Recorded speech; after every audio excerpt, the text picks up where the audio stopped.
I am not hearing myself. There's no noise. There's nothing. And there we go. It's a whole new setup. I'm working on Doc's studio, his virtual studio right now, so I'm like, where's my buttons? Everything's different. All right, well, welcome back from the break. I am sitting here now with two people that you have heard me quote on the air before. Their work is published on a regular basis at breitbarttexas.com. Well, breitbart.com/Texas. breitbarttexas.com. Oh, hang on. I got to get you guys tuned up. Right. There we go. There we go. Mics are open. So I have at the microphone here Bob Price and Lana Shadwick. And both are journalists for Breitbart, Texas. What is it? You were telling me what the URL was before I had breitbarttexas.com works also, so okay. Get there either way. Right. Well, we only care about Texas. That's right. It's all about Texas here at Raging Elements Radio. All right. I really wanted to get your. Let's do a little. Let's do just a little bit of dissection of what you saw happen in here this morning when Congressman Louis Gohmert showed up. Bob, why don't you go ahead and start? What were your impressions? Well, before we get to that, I was stunned when I walked in the room today. Just packed full of people. Anybody that says the Tea Party is dead needs to take a look at this room, because there's hundreds of people in there that are just ready to go to learn how to be activists and carry the message forward and keep our government in check, which is the goal of this. So I congratulate the Tea Party Patriots for bringing all this together. All right. Well, that's good. That's a good point. There's a lot of turnout here that I was glad to see, but I was a little surprised too. It's sometimes hard to, you hear all the time the Tea Party is dead, or oh, the Tea Party is last gasp, and especially because of what happened with the speaker's vote. You want to talk about that for a little bit? Well, before we get started. I can get started on that. Yeah, let's go ahead and talk about the speaker's vote. The one thing that just stunned me is that the Texas delegation, other than Randy Weber, did not stand with their fellow Texan Louis Gohmert. And most of them I wasn't surprised about that, but there were a few in particular I was. And then we had one brand new freshman congressman, his first vote as a United States representative, and he votes like President Obama and says, "President." Yes. Wow, it just blew me away. But for Louis to go in there and stand up and take that risk, take that on himself to carry the mantle forward, so that the reps had some alternative. They couldn't say there was no alternative. The week before, I had been talking to several of the representatives and asking them, what are you going to do about the speaker's vote? They go, well, there's nobody else running. Right. There's nobody else running. That's the cop-out. That's the excuse that they decided that they needed to remove. I talked about that in the previous segment. He was reluctant. It's not like Louis is out seeking power. Right. But they came to him and they said, we have to get another name out there to take away this really shallow excuse from these congressmen. You were hearing the same thing, Bob, from them. Absolutely. We called several of them that week. None of them wanted to go on the record, and that's fine. We'll talk about it. But they kept just falling back to it. Oh, we haven't got anybody else to vote for. Well, now you do. Now you've not only got one guy, you've got three guys to vote for, and they still didn't vote. And that's the kind of leader that we need, is someone who's the reluctant leader that just wants to do the right thing. And Louis Gohmert not pushing himself forward. It wasn't about Louis Gohmert. It was about representing the people of Texas and Texans' values. And so that's what it was about.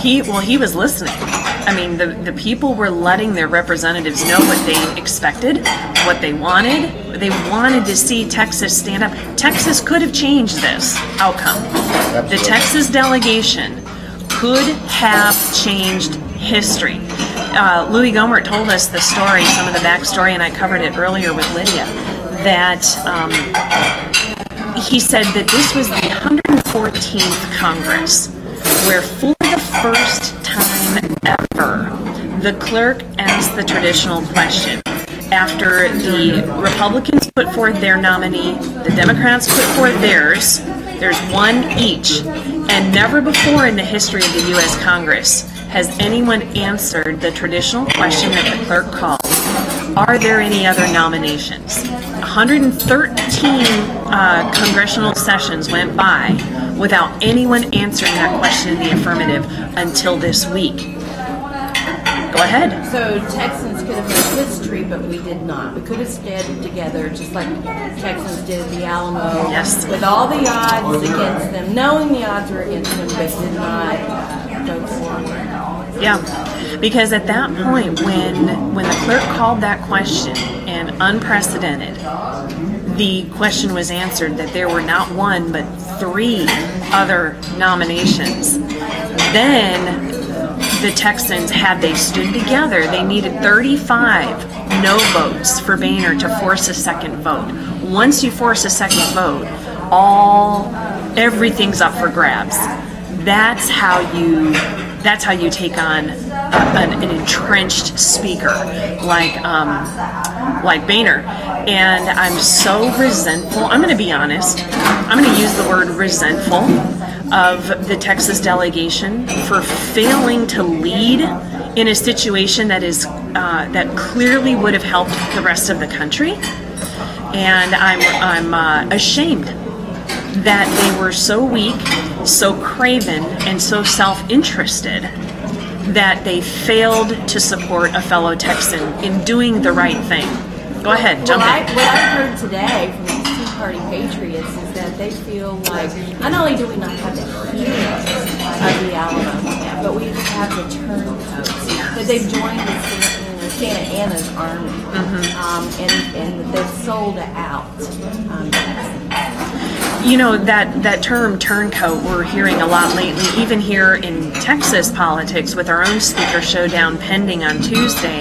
Man, I've been in this fight now for years. This is my 3rd rodeo on the speaker showdown. And there's so many similarities. You see the similar control of votes through promises and money and committee chairmanships and the usual commerce, I would imagine, of the Congress. All of it, none of it, I should say, accountable to the people. And I'm so disappointed that our Texas delegation was more loyal to John Boehner out of Ohio than they were to their own constituents. Because now, let's not even make it about Louis Gohmert. Let's even take, so he is a fellow Texan. All right, so they betrayed him. It wasn't just him. I'm more concerned with that they betrayed their constituents. Absolutely. When I found a picture on Brian Babin's Facebook page that he had put up right after he got elected in November. And on the picture of him, there was this quote that he put on there that he had heard the message from the voters loud and clear that we want to take our country back. In his very first vote, he betrayed that promise that he made to his voters. Grassroots leaders from all across the state I was talking to when we were writing the article for Breitbart, Texas about that, and they were stunned. Joanne Fleming said, not acceptable, just absolutely not acceptable. She was hearing from people in her area about his lack of fortitude in standing up and casting a vote one way or the other. Voting present, that's what Barack Obama did 219 times as a state senator. That's not the kind of leadership we expect Texans to show in Washington. Well, and specifically with Dr. Babin voting present, he put out a statement afterwards where he tried to spin it as if it were a principled vote, like something he had prayed about and he had sought, God's purpose in, and blah, blah, blah, blah, blah. I don't know where that was published, but I was reading his takeaway. Was that with you guys? Okay. So he had put this out and said that, this was not a cowardly vote. This was a principled vote. And he said, I couldn't vote for Boehner. He claims that he had gone to Boehner and said, I can't vote for you. But he said, I don't know any of the other guys to vote for them. Well, that's a scary thought right there, that a guy would go to Congress and not know who he should be aligned with and not know what the people of his district want him to stand by and support. Well, I alluded to that in my comments today, because we had told him, if you don't know Louis Gohmert, you need to know. If you don't know who to